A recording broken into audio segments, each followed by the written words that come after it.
Des billes de bois éparpillées au beau milieu de la chaussée, des klaxons incessants et des usagers visiblement excédés. Voilà le décor observé ce lundi 12 janvier 2026 au lieu dit Feu Tongolo, lendemain d'un accident impliquant un gros porteur. Le mastodonte couché en travers de la route a contraint voitures et motos à improviser des déviations souvent risquées, semant un désordre général. En descendant, moi-même j'ai constaté que le camion avait fait poser cet acte-là.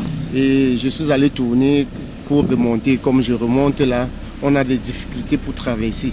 On ne sait pas comment celui-ci a fait pour se retrouver là comme ça. Et la dernière, c'était là au feu Batalon 4. Il y a eu un camion qui a percuté le mur-plomb là. Et ça a créé un embouteillage vraiment très grave. Vous voyez, on a la peine, ça fait peut-être 45 minutes seulement quittant la mairie là pour ici.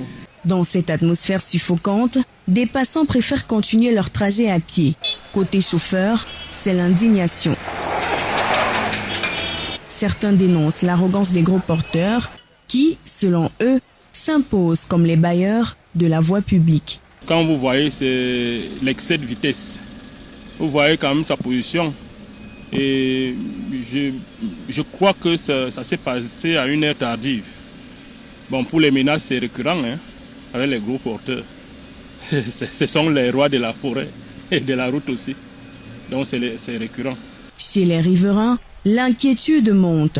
Ces scènes devenues fréquentes ravivent la peur d'accidents encore plus graves.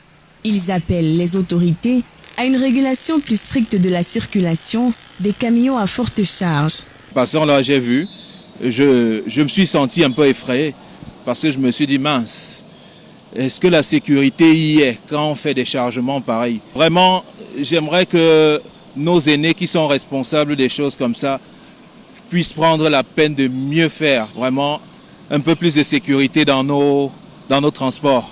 Si les gros porteurs restent indispensables à l'économie, leur circulation sans contrôle apparent menace la sécurité routière. Entre surcharge, route étroite et absence de régulation claire, c'est tout un système qui mérite d'être repensé.